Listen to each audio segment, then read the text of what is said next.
Hi hello నమస్తే welcome back to Shannu's kitchen. Ramzan సిరీస్లో ఇవాళ రెసిపీ వచ్చేసి డబల్ కా మీఠా. ఇది ప్రిపేర్ చేసుకోవడానికి ఫస్ట్ నేను ఇక్కడ ఒక ఫుల్ బ్రెడ్ తీసుకున్నాను.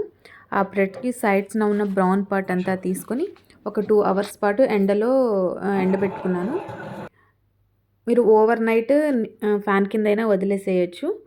ఎండలో ఒక 1 or 2 అవర్స్ పెట్టుకున్నా సరిపోతుంది. ఈ విధంగా ఎండబెట్టుకోవడం వల్ల మనకు ఆయిల్ అనేది ఎక్కువ పీల్చకుండా ఉంటుంది. ఇప్పుడు ఒక ప్యాన్ తీసుకొని అందులో ఆయిల్ వేసుకోండి, నెయ్యి అయినా వేసుకోవచ్చు, అది మీ ఆప్షన్. ఈ బ్రెడ్ పీసెస్ని వేసుకొని మంచిగా గోల్డెన్ కలర్ వచ్చేంత వరకు ఫ్రై చేసుకోవాలి.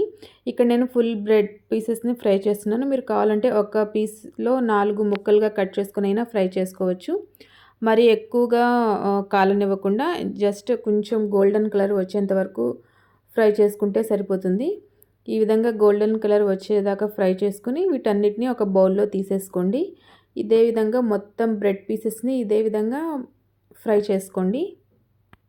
ఇప్పుడు ఈ డబుల్ కా మీఠాలో సెకండ్ స్టెప్ వచ్చేసి పంచదార పాకం ప్రిపేర్ చేసుకోవాలి. ఒక ఫుల్ బ్రెడ్కి 1.5 గ్లాస్ వరకు మనకి పంచదార అయితే అవసరం అవుతుంది. ఇక్కడ నేను 1.5 గ్లాస్ వరకు పంచదార తీసుకొని ఒక హాఫ్ గ్లాస్ వాటర్ వేసుకున్నాను. ఈ పంచదార కరిగి కొంచెం లైట్గా పాకం రావాలి, అంటే మన చేతులకి కొంచెం ఇలా అతుక్కున్నట్టుగా అవ్వాలి. అప్పటి వరకు లో ఫ్లేమ్ మీద కలుపుతూ ఉడికించుకోవాలి. మరి ఎక్కువగా పాకమేం రానవసరం లేదు, జస్ట్ కొంచెం లైట్గా పాకం వస్తే చాలు, సరిపోతుంది. ఈ విధంగా పాకం వచ్చిన తర్వాత ఇప్పుడు ఇందులో 1 టీ స్పూన్ వరకు యాలకుల పౌడర్ వేసుకోండి, ఇలైచీ పౌడర్. ఇది వేసుకున్న తర్వాత ఇప్పుడు ఇందులో ఫుడ్ కలర్ యాడ్ చేసుకోండి. ఈ ఫుడ్ కలర్ అనేది పూర్తిగా ఆప్షనల్, మీకు ఇష్టం ఉంటే యాడ్ చేసుకోండి, లేకపోతే స్కిప్ చేసేయండి. ఫుడ్ కలర్ వేసుకున్న తర్వాత ఒకసారి బాగా మిక్స్ చేసుకొని ఇప్పుడు మనం ఆల్రెడీ ఫ్రై చేసి పెట్టుకున్న బ్రెడ్ని ఒక లేయర్ లాగా వేసుకోండి. ఇప్పుడు దీని మీద మనం కాచి చల్లారి పెట్టుకున్న పాలను వేసుకోవాలి. ఒక ఫుల్ బ్రెడ్కి 1 లీటర్ వరకు పాలు అవసరం అవుతాయి. ఈ పాలను నేను ఆల్రెడీ వేడి చేసి పెట్టుకున్నాను. ఒక లేయర్ బ్రెడ్, ఒక లేయర్ పాలు, మళ్ళీ ఒక లేయర్ బ్రెడ్, ఒక లేయర్ పాలు, ఈ విధంగా వేసుకోవాలి. ఈ బ్రెడ్ పీసెస్ని అదే విధంగా కలపకూడదు, జస్ట్ ఇలా లైట్గా ప్రెస్ చేస్తూ పంచదార పాకం, పాలు ఈ బ్రెడ్లోకి కొంచెం వెళ్ళేటట్టుగా జస్ట్ అలా ప్రెస్ చేస్తే సరిపోతుంది. ఈ విధంగా వీడియోలో చూపిస్తున్నట్టుగా చేస్తే సరిపోతుంది. ఇప్పుడు ఫ్లేమ్ అనేది మీడియం టు హై అడ్జస్ట్ చేసుకుంటూ మూత పెట్టేసేయండి. ఇప్పుడు మరొక ప్యాన్లో ఒక పావు కప్పు వరకు నెయ్యి వేసుకోండి. నెయ్యి కొంచెం ఎక్కువే పడుతుంది. ఒక పావు కప్పు మీద ఇంకో 2 టేబుల్ స్పూన్లు వేసుకున్నా పర్లేదు, టేస్ట్ అయితే బాగుంటుంది.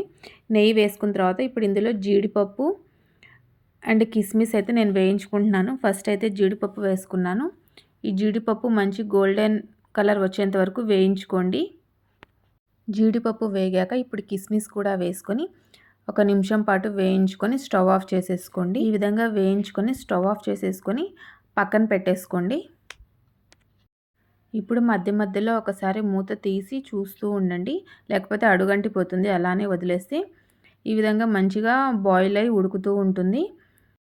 ఒక 15 మినిట్స్ పాటు ఉడికించుకున్న తర్వాత ఇప్పుడైతే మనం మూత తీసి చూస్తే మనకి బ్రెడ్ హల్వా అయితే రెడీ అయినట్టే.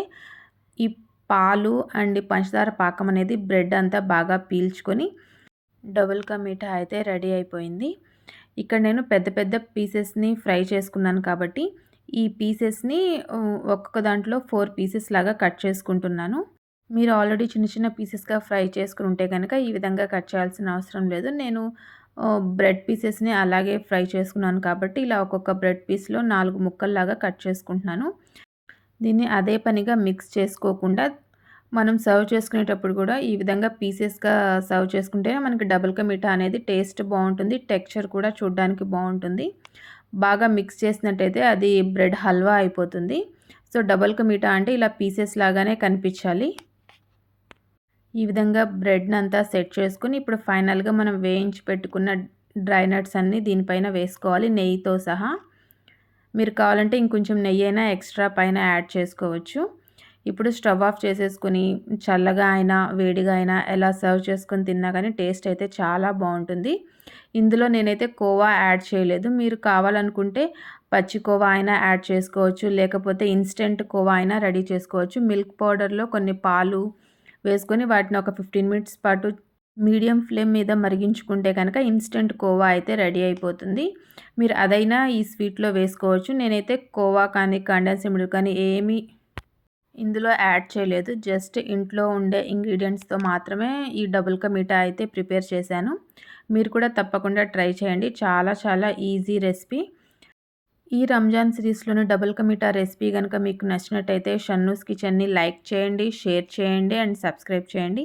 పక్కనే ఉన్న బెల్ ఐకాన్‌ని క్లిక్ చేయండి. నేను పెట్టే ప్రతి నోటిఫికేషన్ మీ దాకా వస్తుంది.